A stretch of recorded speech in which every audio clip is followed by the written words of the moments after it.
Welcome to Fortress on a Hill. I'm Henry. I'm Danny. I'm Kagan. We're three leftist veterans that aim to expose the reality of the U.S. military's multiple wars abroad and to illuminate the damage military service does to Americans. American presidents throughout U.S. history have used American military and diplomatic power to force regime change of democratically elected governments around the world. Most veterans come from families vested in prior service, and American generals choose their own, ensuring diversity of thought never interferes with American warmongering. How can we stand by and do nothing while our military kills and destroys lives the world over, while telling Americans that all this death and destruction protects them from terrorists when nothing could be more false? Fortress on a Hill aims to change that.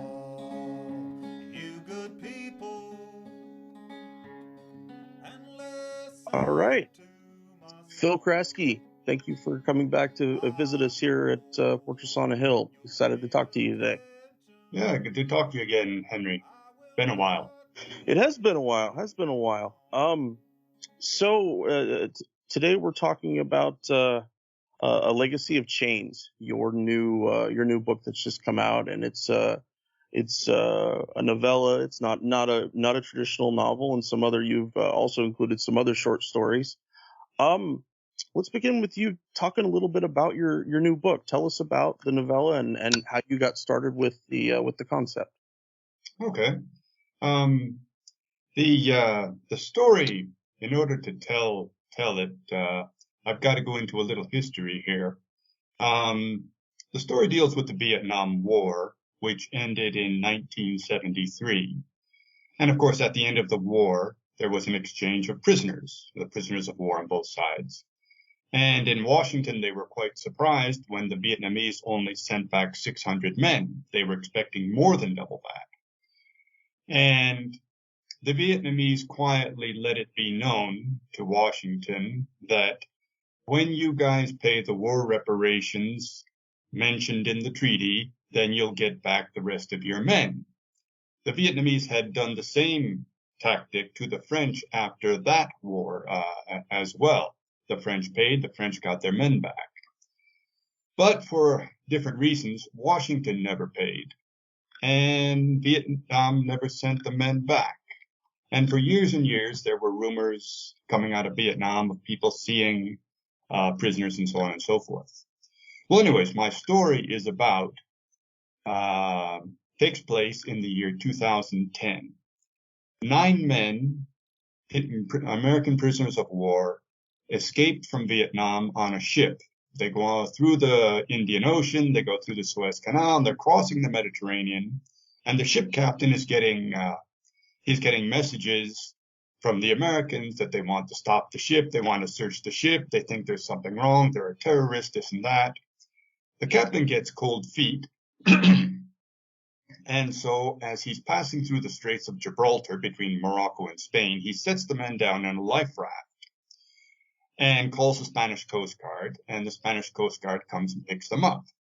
So the story begins, I review all of the history in the book, but anyways, the story begins when an American diplomat from the embassy in Madrid goes down to the South Coast and finds these men, and they tell him that they're prisoners of war and that they've escaped and so on. And the diplomat's first idea is, well, okay, I'll take you guys in a bus about 50 miles up the coast of Spain here on the Atlantic side. And there's an American naval base there, and they can process you and return you to the States. And he doesn't know anything about this controversy about the prisoners of war, because he was a baby when the war ended. But the prisoners warn him, look, we're not so sure that they're going to be happy to see us. And they explain a little about how Washington has always denied that there were any prisoners left. So the diplomat, to play it carefully, he sets the men up in a country hostile there in Spain, and he goes about the business of trying to repatriate the men. And that basically is the story. So I got the idea basically from reading over the years about this controversy that, there were prisoners left. So I finally looked into it and found that indeed it was true that there were several hundred men left. And at the end of my book, in fact, there's a bibliography at the end of the novella. There's a bibliography of all of the different sources that I looked at. It makes really very interesting reading, very, very sad reading as well, because you see, Washington denying everything and committees formed and denials of the evidence and so on and so forth. It's really a pretty morbid sort of subject, but there it is.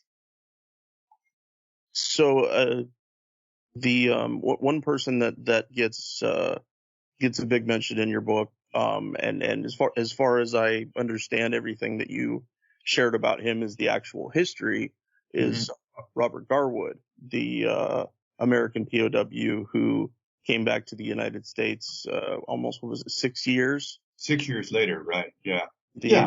The official withdrawal. Can you talk a little bit more about Garwood and kind of his story and how this fits into your novella? Yeah.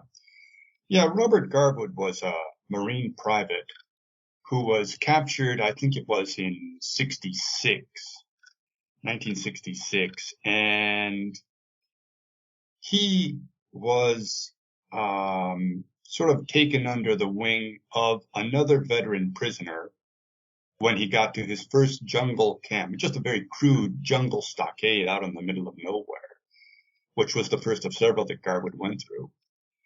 But anyways, this guy told him, look, the number one thing here is that you have to make yourself useful to the Vietnamese. Otherwise, they let you die.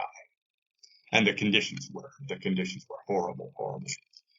And he also taught Garwood the language, because you can't be useful if you can't communicate. And Garwood must have been pretty good with languages, because he soaked it right up. And so he made himself useful. He was a poor farm boy from Indiana. And so he was repairing the equipment of the Vietnamese. He was repairing their trucks. He was doing all kinds of things. And the war ended in 1973, and they still didn't let him go. And he just sort of bided his time and made himself useful. And finally, in 1979, after 14 years in Vietnam, he managed to get to pass a note to a European. The European went back to London, where he was based, and got the note published in The Guardian and the BBC, and also gave a short interview to these people saying that, yes, he talked to Garwood, and this is the story. All right, so Garwood got out, and it seems that was just the first of his two nightmares. He got back to the States and was immediately charged with being a traitor and a collaborator, because, of course, he had been collaborating with the Vietnamese, and there were other American POWs who had seen him. And there's a lot of controversy about exactly what Garwood did and didn't do. But the point here is, Henry, that a lot of prisoners, when they got back to America, they were looking at, some of them, at the same types of charges, that they had helped the Vietnamese, that they had talked, that they had cooperated, etc.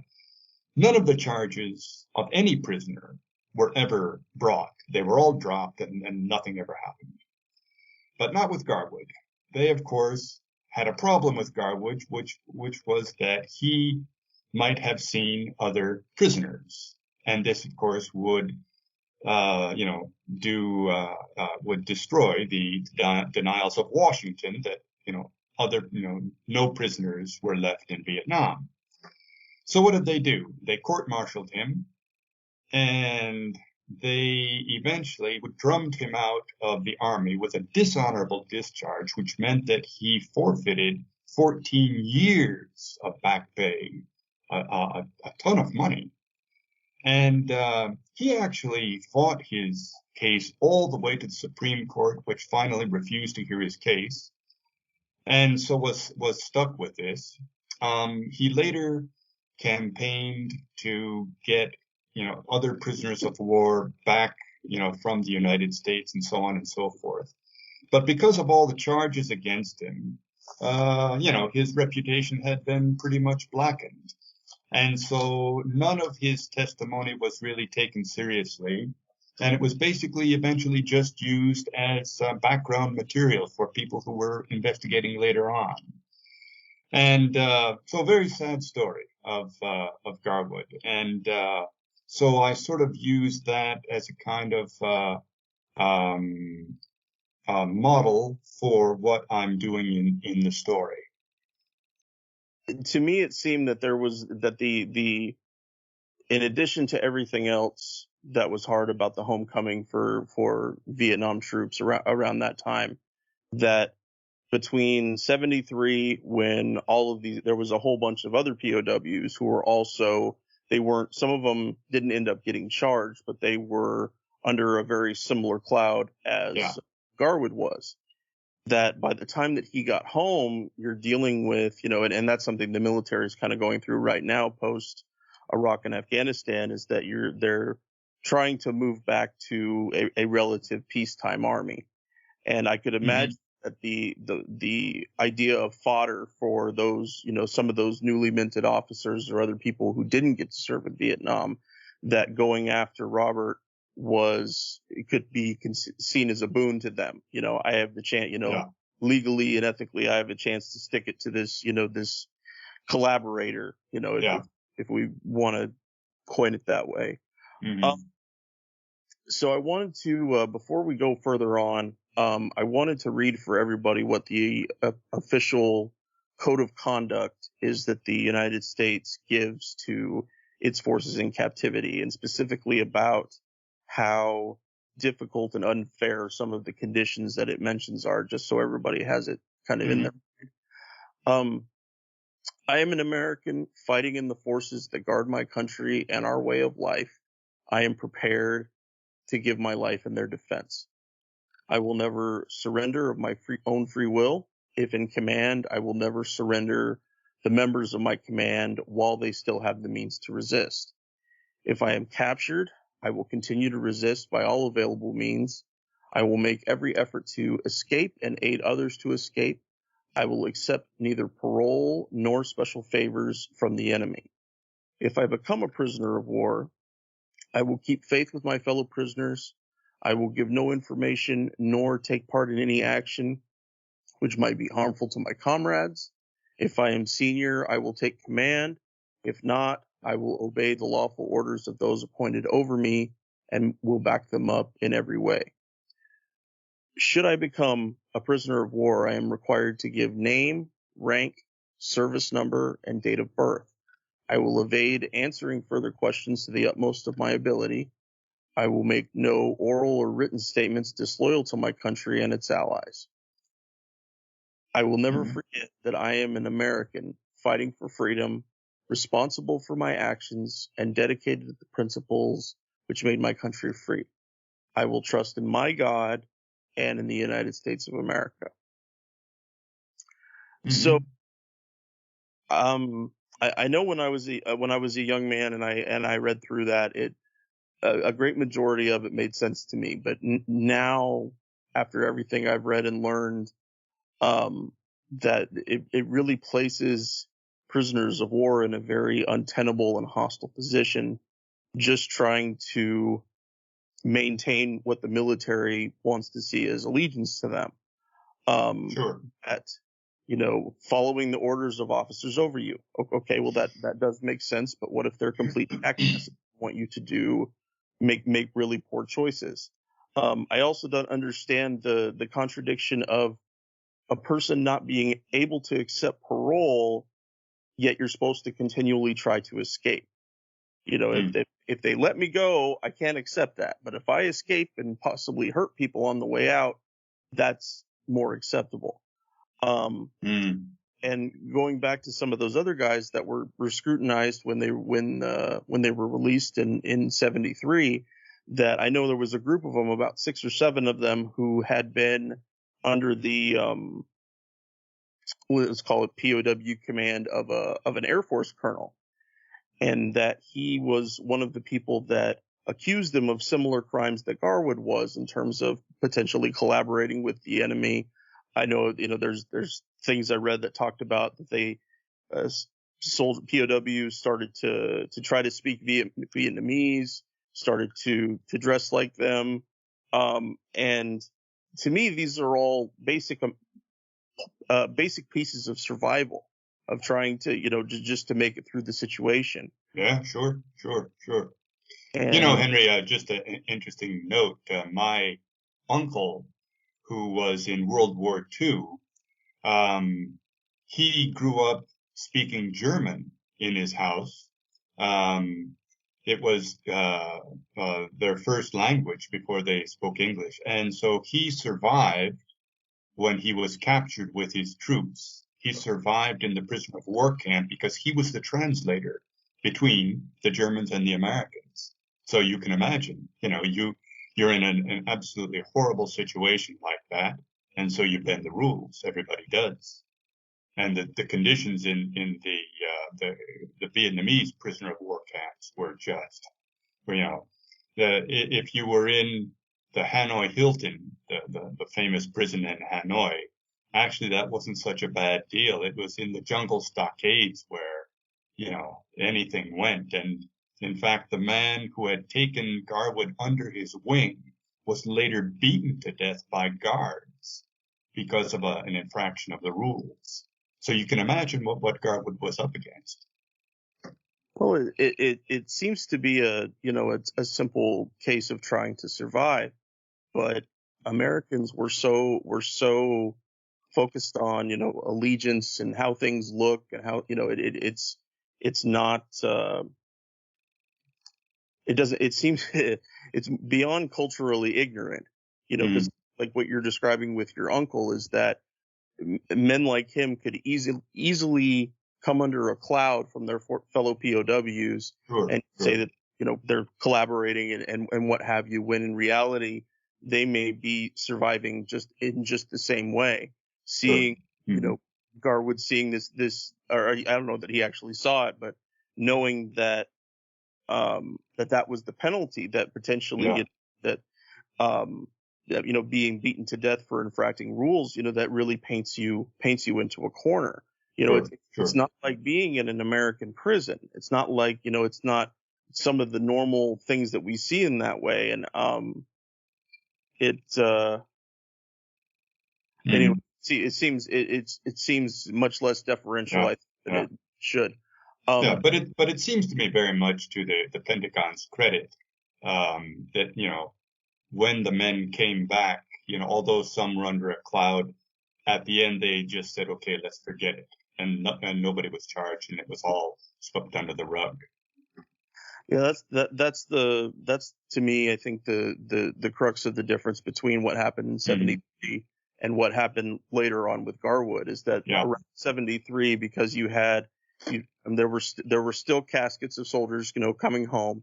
There were all of these wounded soldiers that were coming home, and then you have this group of POWs. And so I'm sure that the political climate at the time was heavy with both sides, but there was much more of a thumb on the scales in terms of allowing these men to go on with their lives in whatever form that would take. But as time went on and more legend is established, people talk more about the war and specifically about the POWs, and it allows this cloud to come along that obfuscates what actually happened. So I wanted to read this little segment here from a New York Times article I found about Garwood. And this is in reference to what he was accused of. Training officers say that that reaction is typical, that young infantrymen believe that Private Garwood disgraced the uniform. On the other hand, there's much talk on the post and in the restaurants along the highway that the prosecution of Private Garwood was unnecessary in light of the government's refusal to bring to trial other prisoners of war, including several officers, for cooperating with the enemy in a war the country would like to forget. Some older non-commissioned officers express two thoughts most often. First, they say that the code of conduct establishes an unrealistic standard for teenage servicemen, especially since after boot camp, virtually no training is given in methods to withstand torture. And I think, looking back on the very, very regulated and with no space in it, code of conduct, that you're really asking, you're asking kids, teenage boys, but they're still developing and everything, Sure. that they have to fulfill this very rigorous and very closed-minded set of ideals, dealing in a different culture, in a different location, and in a place where the U.S. military is no longer in control. Is like there was that thing that happened. I can't remember what year it was, but 7 or 8 years ago, that was it Coast Guard or Navy guys that it happened here in the Persian Gulf. They were patrolling and they actually got, I don't know that they used the word captured, but they got captured by the Iranian Navy. And a few years ago, yeah. Mm-hmm. Yeah, and part of their thing was to, give an apology, give a something. And I don't recall exactly what the details of it were, but I remember thinking, the military wanted to come down on these guys with every bit of justice that they could possibly muster. And I'm like, wasn't this, they had guns pointed at them? Wouldn't you want the guys back in one piece, as opposed to having gone through an ordeal because they refused to do what their captors said? How tightly are we as Americans willing to cling to this weird medieval sense of honor when it doesn't really mean anything, and we don't acknowledge what's happening on the other side? Yeah, even John McCain, as a POW, recorded a propaganda thing that was played to the prisoners, and he was never prosecuted or anything for it. No, yeah, I had forgotten about that one. I know that that there were times that he helped negotiate some of the other guys being let go because his name held such clout. But that, in addition to the video you mentioned, shouldn't they have been held against him if we're going to do this very draconian sense of military justice? Yeah, exactly. Sure. So let's go back for a minute. You mentioned about reparations for the war and the French history with Vietnam in that way. And will you talk a little bit about what actually took place with that, the agreements that the Americans made, and how it was never fulfilled? Right. In 1972, Henry Kissinger was desperately trying to negotiate an end to the war. I mean, because at that time, the resistance to the war and the protests against it were absolutely monumental. And of course, President Nixon had campaigned in '68 that he would end the war. So Kissinger accepted a series of Vietnamese demands, and one of them was war reparations. All right, to determine exactly how much war reparations America had to pay, they established a separate committee, and that committee came up with, the figure of $3.25 billion to be paid up front, and another $1 to $1.5 billion to be paid later, depending on different sorts of conditions. So they accepted that in the treaty, and the actual numbers and the actual commitment to pay that amount was written in a letter sent by President Nixon to the Prime Minister of North Vietnam, Pham Van Dong. And the Vietnamese accepted this as a binding commitment, as anybody would. It came from the American president. But what happened? America didn't pay, and the rest of the prisoners weren't sent home. And in Washington, they knew that what was going on, although in public they denied that any prisoners remained. So in 1977, there was a meeting between the two sides. Some of the same people who had negotiated the treaty were there. And the Vietnamese pulled out a copy of the Nixon letter and they said, hey guys, what about this? This is black on white here. And the answer was that letter was not considered binding and it had no standing. And that is where the issue remained. The Vietnamese never got their money and America never got its men back. Very, very dramatic story, but that's how it happened.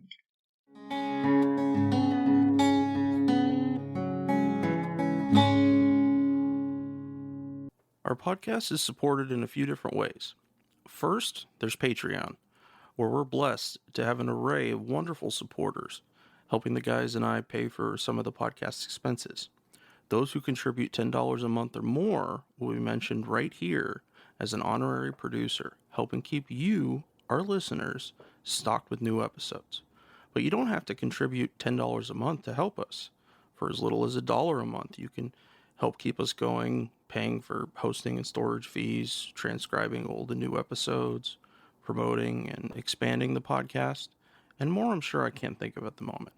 So let's bring out our honorary producers, and they are Will Arens, Fahim Shirazi, James O'Barr, Adam Bellows, Eric Phillips, Paul Appel, Julie Dupree, Thomas Benson, Janet Hansen, Tristan Oliver, Daniel Fleming, Michael Karen, Zach H., Ren Jacob, Howard Reynolds, Why I Am Anti-War Podcast, Scott Spaulding, Kenneth Cordasco, Korgoth, and the Status Quo Podcast. Your contributions are wonderfully helpful to us. Thank you so much.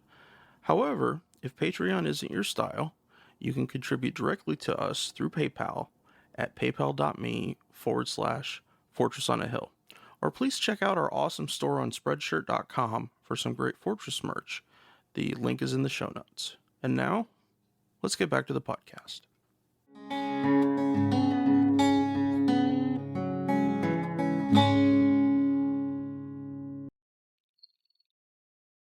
And you said that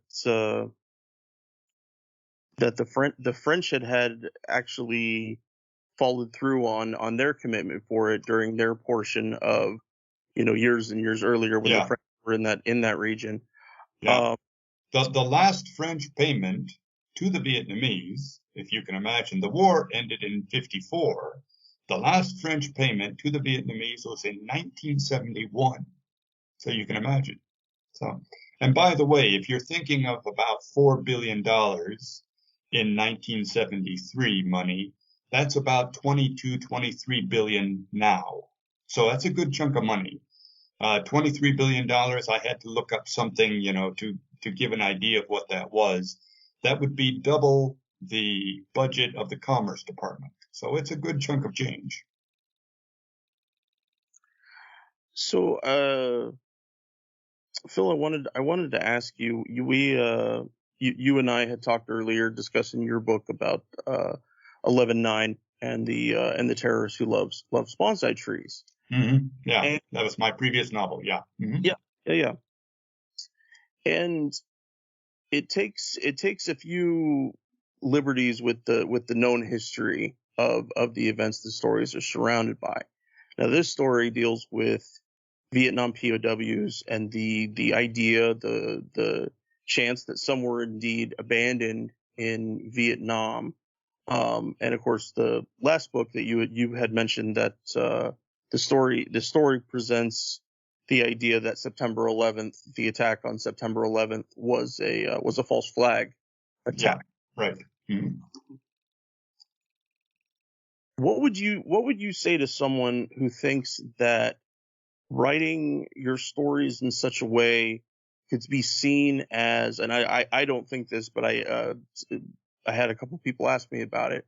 What would you say to someone who thinks that writing your stories in such a way might be pandering to conspiracy theorists, giving theories that don't have historical backing more visibility than they deserve. Mm-hmm. Well, in the first place, I don't much believe in conspiracy theories. I believe in looking at the facts and looking at all the facts, some of which are presented by the mainstream media, and some of them are presented by very dedicated, very honest, you might say armchair detectives, who do the research on their own. And it's not a question to me of believing in a conspiracy or an alternative theory or anything like that. It's a question of looking at the facts and saying, well, which theory has more credibility? Which theory has more is better documented, better researched, and presented factually, and not with a lot of shouting and name calling and things like that. Now, in the case of the Vietnam, the U.S. prisoners left in Vietnam, there's a great deal of evidence that they were left behind. For example, the CIA had located a lot of small prison camps, well, large and small, where Americans were being held.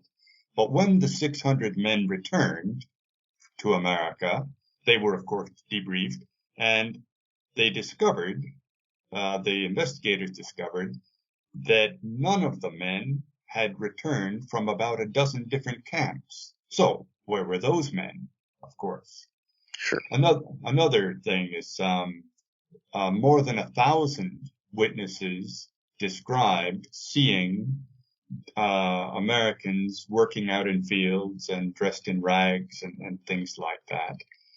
And these, their testimony was just dismissed by the Defense Intelligence Agency, saying they were unreliable. These were people trying to curry favor. A lot of them were refugees from Vietnam and Laos, and that they were trying to help their cases individually. Another bit of evidence was picked up by Thai communication posts near Laos, on the border with Laos, and they heard conversations about prisoners, and about moving prisoners from one place to another. And the Thais were then considered unreliable, and their reports were dismissed.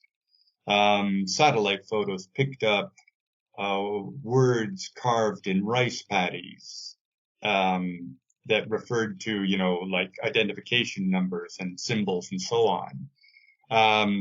American intelligence deemed all of them just a lot of vegetation and shadows that had that were worth nothing. It's worth noting, however, that two defense secretaries, James Schlesinger and Melvin Laird, both testified to the Senate Select Committee on Prisoners of War that they believed that the Vietnamese still held men after the war. So that's not a small thing.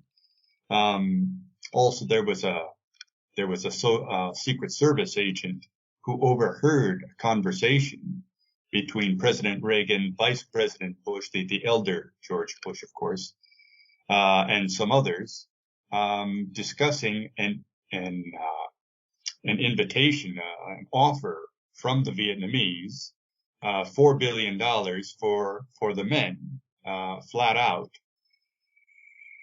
And he later reported this to others, and but again, in the Senate Select Committee, his testimony was declared not useful.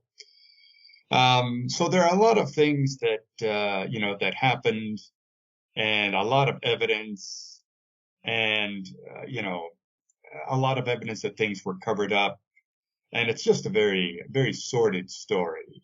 And meanwhile, of course, these poor men, they're in Vietnam, waiting year after year, decade after decade, prisoners for no good reason at all. Vietnam, of course, can't admit that they're holding the prisoners. That wouldn't look good, especially because by the 90s they were trying to get into the World Trade Organization, and get tourism and so on and so forth. And so the whole thing just went on and finally died of just of old age, and now is no longer talked about. I just hope that my book is a sort of homage to these men, and their the crime really committed against them. I know that the in doing the research that I did for us to talk, I know that what was it? It was the mid '90s when was it the Kerry Committee? I think finally wrapped up its work, but that there were sorry, I'm blanking on the word. That there were politicians that did not agree with the final conclusions of those reports. That they said that there were committee members who didn't agree. Yes. Yeah. And they said that the final conclusion, or one of the final conclusions that one of those reports referenced, talked about that at this time we have no knowledge of living POWs in Vietnam. However, that does not remove the idea that there may have been additional POWs who have since died or other circumstances befallen them. So there is definitely a body of evidence to point that there was someone or ones left behind, that was indeed what happened, even if after the fact there wasn't much way to prove it. And I'm glad that you mentioned the thing about the Thai radio chatter that had brought that it was at a time when we, as the Americans, no longer had listening stations in that area, but we wouldn't accept the reality of what the Thai listening stations had brought in, and it was just a way to push it away. And I'm sure that politicians over time, as more has come out about Vietnam and the legacy of it has become more and more ugly, that no politician would want to attach themselves to that, even to say we're going to try to bring these wayward Americans home. Yeah. We're trying to legitimately go and try to help them. One of the things that I've sort of turned around in my mind, sort of mulled over, is, all right, Nixon and Kissinger did what they did. The Nixon letter, I should add, spelling out how much they would pay, was a secret letter, and didn't come to light until after the Watergate scandal, and Nixon was already out of office. And at that time, Congress passed a law that they wouldn't pay any money to Vietnam.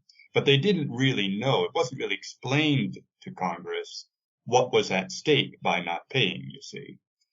And so after that, so who really is at fault here? And it seems to me that the real fault lies with President Carter, because he came into office without any baggage from the Vietnam War.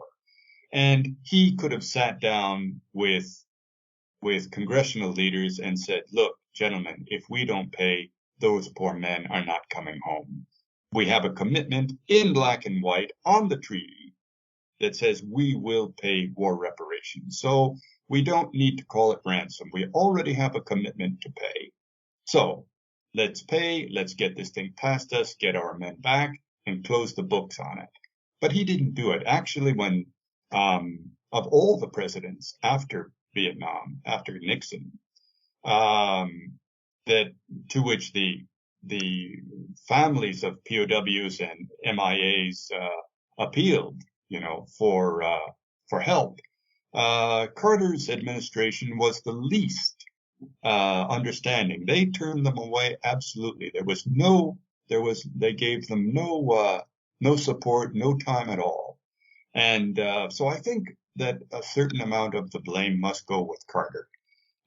He could have solved it, gotten it past us, and I think that would have been the best thing. But he didn't. He didn't want to be tarred with it. He didn't want to mess with it. And probably there was an awful lot of pressure from the Pentagon and others, to move on. And so I think that's also part of the story. And it's interesting that, so I know that Carter provided pardons for certain groups of guys who escaped the draft, who went out. Yes, right. He pardoned the people who escaped the draft, who didn't go in, right? Who And evaded.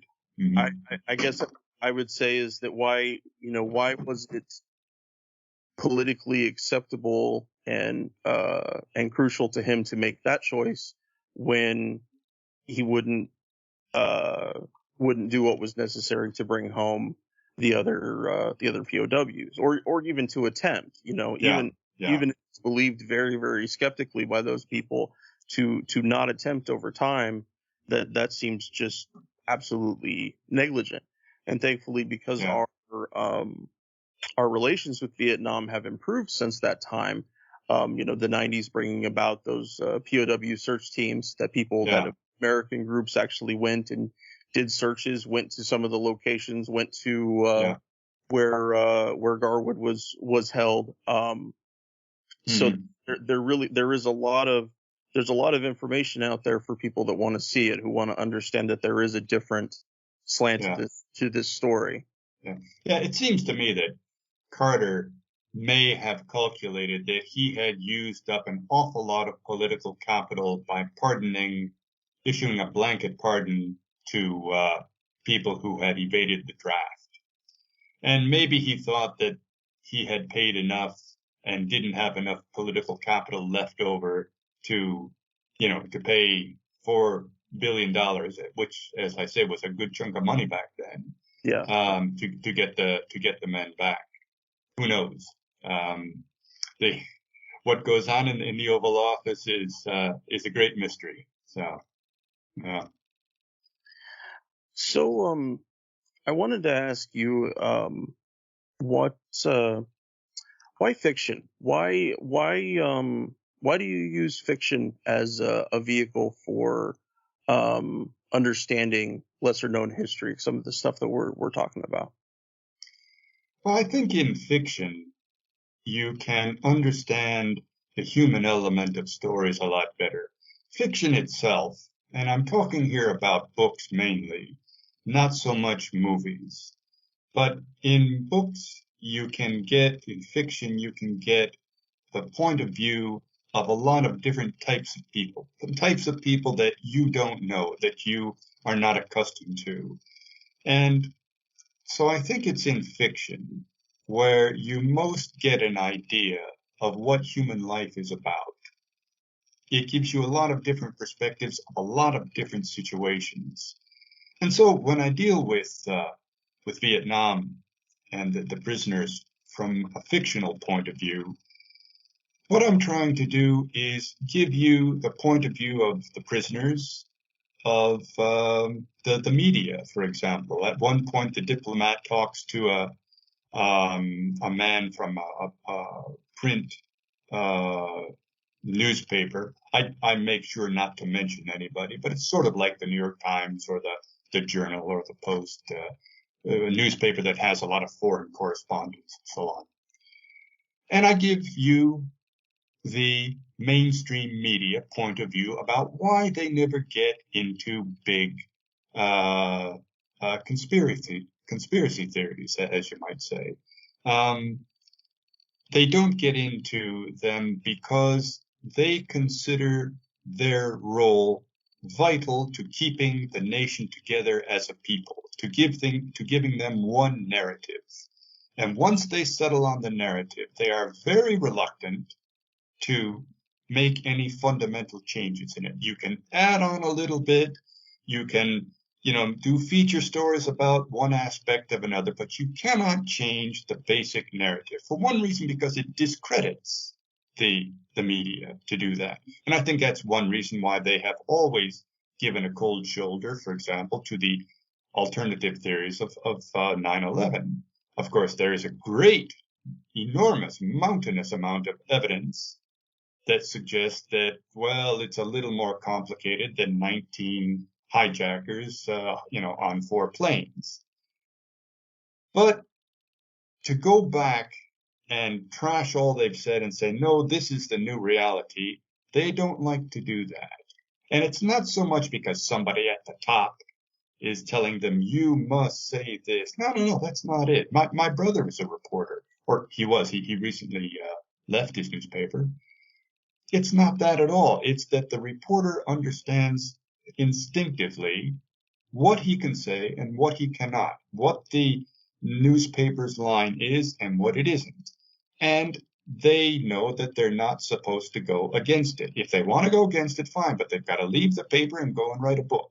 That's all that they can do. And so the media's point of view is that, we are one of the few elements in America that keeps people together with a common narrative. And okay, there's something to be said for that too, especially now in America, where the common narrative is getting more and more ragged. So that's that point of view that you can see in fiction, but you can't see it in factual things. I think is important too. The point of view of the prisoners, and the point of view of the diplomat, and going through all this, and going against the government policy. So it's in fiction where you can do these things and you can investigate these things, and you can't always do it in nonfiction. And even in films, it's difficult to do it because a film is a very concentrated form. I mean, my book, this novella, is 31,000 words. Okay, you can read it in about 2 hours. A movie script is about 25,000 words. Okay, and that's a full movie. That's 90 minutes or 2 hours. Okay, and you don't have the space in a movie because it has to be in a short form, 90 minutes, 2 hours. You don't have the time to enter all of those details, explain things, and so on and so forth. This is one reason why thrillers, political thrillers, are very difficult to do in a movie form, because there's so much detail that the audience has to master right at the beginning of the film in order to understand why the thing is important and why what is happening is important. So, I have to watch a political thriller 3 or 4 times before I really understand what's going on with the companies and the military and the government and the diplomats. So that's the thing, see. Yeah, the medium definitely makes a difference depending on what your subject matter is. But I want to go back to just for a second to what you had mentioned about the New York Times. Is that I've found, as time has gone on, that you find that both journalists and government workers are very good at self-censoring. That there is that they don't need the lecture from on high, because they understand what will happen if they take those steps. But it's not that someone comes and wags a finger in their face. Is that they very deliberately understand the narrative as it's being created, and they understand if they cross it. But Yeah. but it's I recently read the autobiography of Seymour Hersh, who was the great reporter for the Times, and he broke a lot of the big stories, the My Lai massacre, et cetera, et cetera. And one of the things that he talks about is being in the Pentagon and being in the among the different reporters there in the press room and so on, and how much the other reporters resented him and considered him a traitor because he was uncovering these things. Yeah. And that's really a part of it too. Those reporters, a lot of them consider themselves to be patriots, and they've got to tell the story that makes the government and the country look good. Okay, well that's part of it too. So I was curious about, in terms of your story writing process, that how do you differentiate between what historical elements to include and what fictional ones? I'm curious. I know that. I mean, um, The line between the two. yeah. I know that like your story that we're talking about today definitely helps people much further understand the history that you're trying to break apart and elaborate on. But yes, how do you determine that line? Well, I guess that I start with just the basic facts of the situation. And once I have the basic facts, then I start to, it's sort of like cutting a diamond. You want to cut it so that the light catches it in the best way. You have the facts of the story. So how can I bring them out? How can I bring them to light in the best way? So with this story, for example, I wrote it one way as just the one man who returns to the United States. He manages to return and he knows that he's going to have trouble proving who he is. So he, he organizes it so that he goes to his high school reunion, like the 40th reunion of his high school. And of course, he walks in and everybody recognizes him. Hey, Joe, I haven't seen you. I thought you were captured or something like that. And then everybody recognizes him. And then he has a group of people who will vouch that this is the guy. I wrote it that way. Didn't work. I wrote it another way, kind of with a group of them. And that was okay. That was better. But the point of view was wrong. So I told it from the point of view of a person who discovers the prisoners. Okay. So finally, the format that I settled on was a little bit like Joseph Conrad's Heart of Darkness, where you have a narrator talking to a bunch of other people and telling his story. And that's finally how I got it. And this I thought worked the best, because then you have the point of view of the guy who discovers it, and you have the point of view of the people that he's telling it to, and the people around him. So you see that the effect on the narrator as well as the narrator telling the story. No, it's a fascinating way to write a story. Mm-hmm. You know, I ought to add that the second story in the book, with the short story, is about the Bin Laden raid on Abbottabad, Pakistan, and how I think that was all sort of fictional as well. And so I started with the fact, widely reported, that the CIA went to Obama a day or two before the raid and said, Mr. President, we don't know if he's there. All right. They had the house under surveillance at that time for about 6 months. And I thought, that's incredible. That's can't be. The CIA cannot find one man in one house in 6 months. I mean, this isn't a gumshoe detective agency. This is the CIA. I mean, all you need is one recording of him saying, "Hey, can somebody please pass the salt?" And you've got the voice recording, you've got the voice print, and you say, "Yes, that's our man." And they didn't have that in 6 months. And so I started with that fact, and I created a conversation in which it's sort of a satire. It's a funny story in which the CIA guy is explaining to a group of intelligence chiefs that he's not there.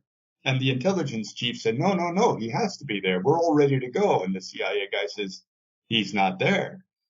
And so one guy finally at the end of the table, who's an old intelligence hand, says, well, you don't have to say he's not there. Just say you have no proof he's not there. And slowly, among all the people sitting at the table, they sort of evolve the story, which is eventually the story that was told to the public. And one of the points that I make in it is that, Bin Laden was left-handed. Well, in the video that was released after the raid, there's a video of bin Laden watching television, and Obama is on the television. And so I put a picture of this in the book, actually, and bin Laden is sitting there on the floor watching this video, and he has the remote control in his hand, and it's his right hand, not his left hand. Okay? And so, anyways, I put in the book that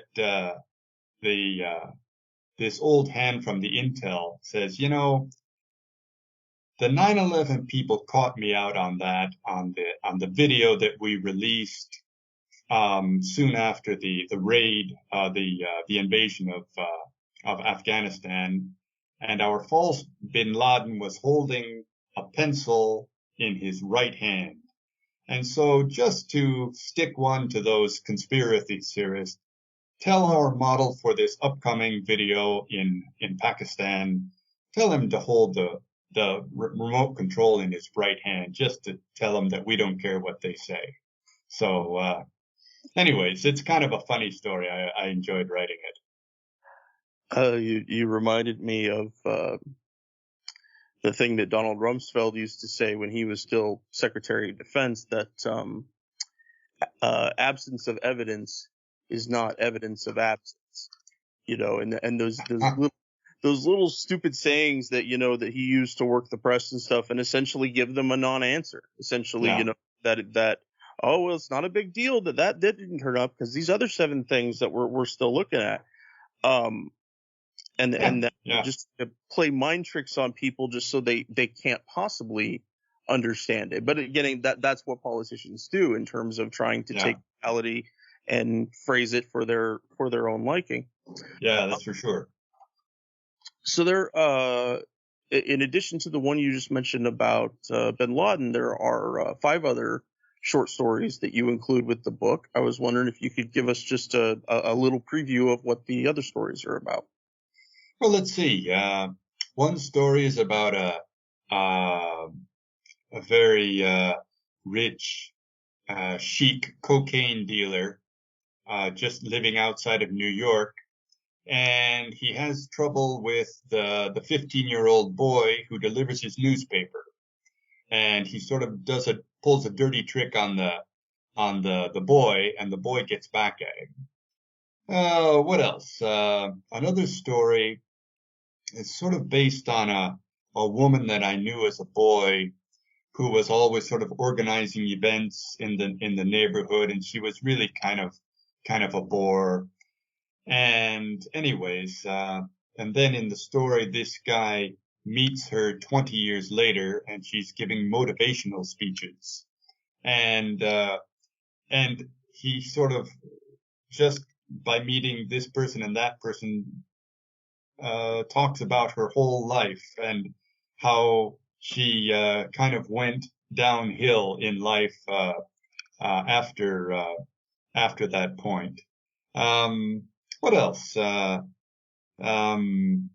There's another one about a guy who does a sort of candid camera. He's the producer of a candid camera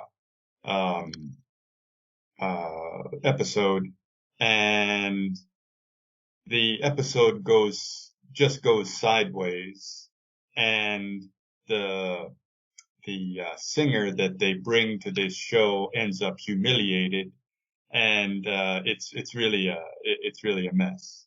So, anyways, as I say, sort of in the blurb of the book, there are some political things, some personal things, some dramatic, some comic, and you know, it's a good some good reads in it, I hope. Yeah, it sounds like a great grab bag of different ideas. I think it's wonderful. So I think that's a good point for us to wrap it up for today, Phil. Mm-hmm. Would you please tell the listeners where they can find your work, and if you have any upcoming projects that they can look out for? Let's see. Well, my book is called A Legacy of Chains and Other Stories. They can find it on Amazon and several other online bookshops. And also on Amazon, you can find my other books, 11.9, for example, and others.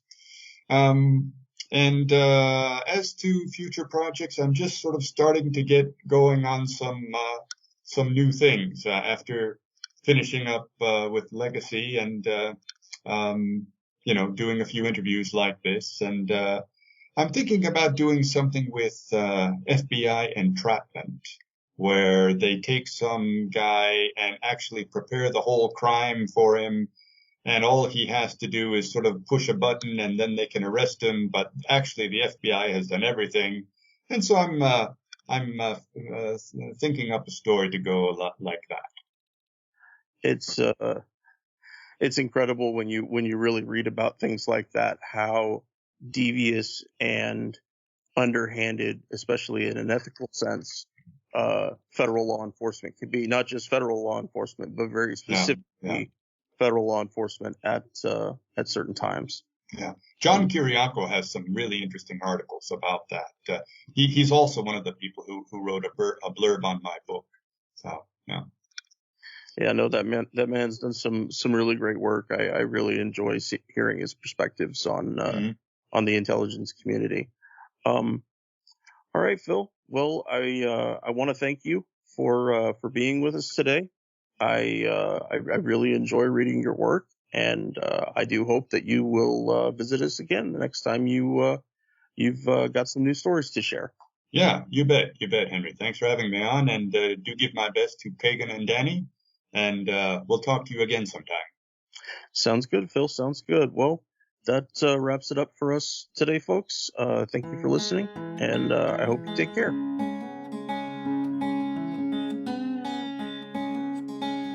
We're on Twitter at Fortress on a Hill, and also at Facebook.com at Fortress on a Hill. You can find our main blog page and our full collection of episodes at www.fortressonahill.com. iTunes, Stitcher, Google Podcasts, Patreon, Spotify. You name it, almost anywhere you listen, we're already waiting for you. And hey, we're always in the market for more Patreon supporters. Please consider becoming a patron at patreon.com. And if you're not into giving us a monthly payment, think about giving us a couple bucks on PayPal. The link is in the show notes. Skepticism is one's best armor. Never forget it. We'll see you next time. And listen to my song. I hope you'll pay attention. I will not